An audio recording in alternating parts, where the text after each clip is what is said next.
Alright, you guys, here is another quick video because I'm a dumbass and I broke a wheel stud when I'm trying to replace my rotors. And so I went and I bought some new wheel studs, and now I'm going to teach you how to replace a wheel stud in a 2011 Toyota 4Runner.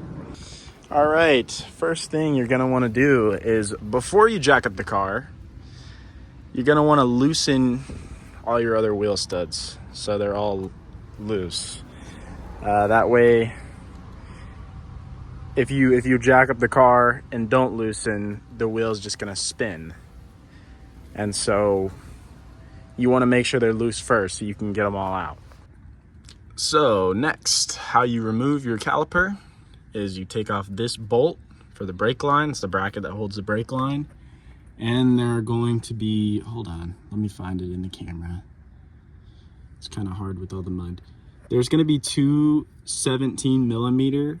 It depends on your year of 4Runner, but mine's a 2011. So it's a 17 millimeter. If it's a higher generation, typically the facelift models will have a 19 millimeter bolt. But there are going to be two bolts on the back of your brake caliper. I can't quite see the other one. There it is right there.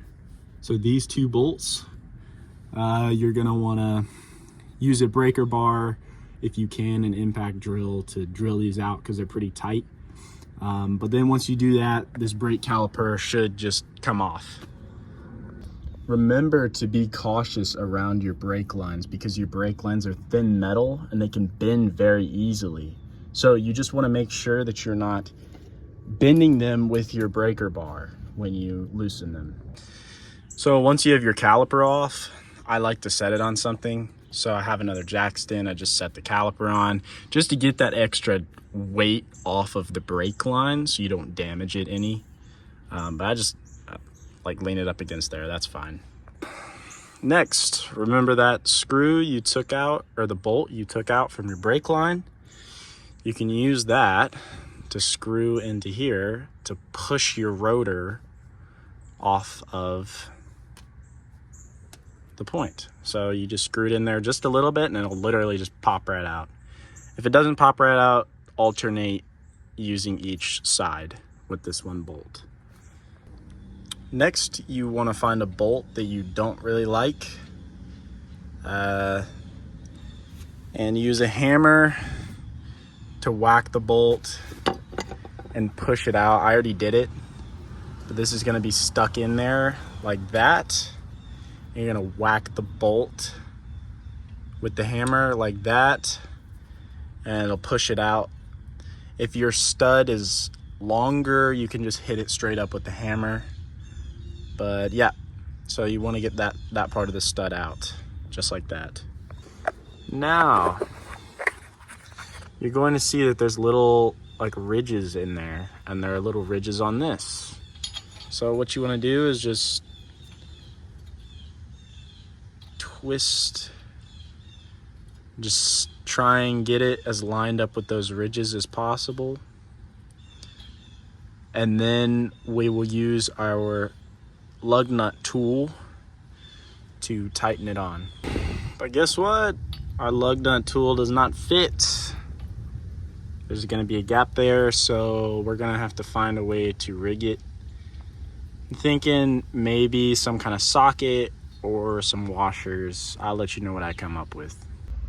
All right, we're trying some washers to see if that works, because the tool I bought is useless. It gets caught up on this piece and you can't get the stud far through it. Can't even attach the lug nut. So this tool is absolutely useless. So we're gonna try washers.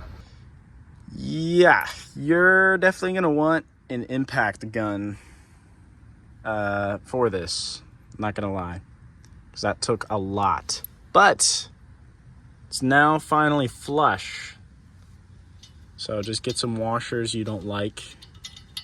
Go to the hardware store, find some washers, whatever, and use them as your tool, because This $40 tool didn't even fit the car. So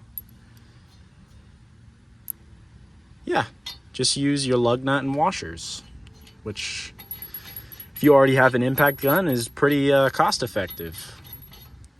But there you go. That's how that works. When you put your wheel back on, remember to torque it to 85 foot-pounds of torque. And please subscribe.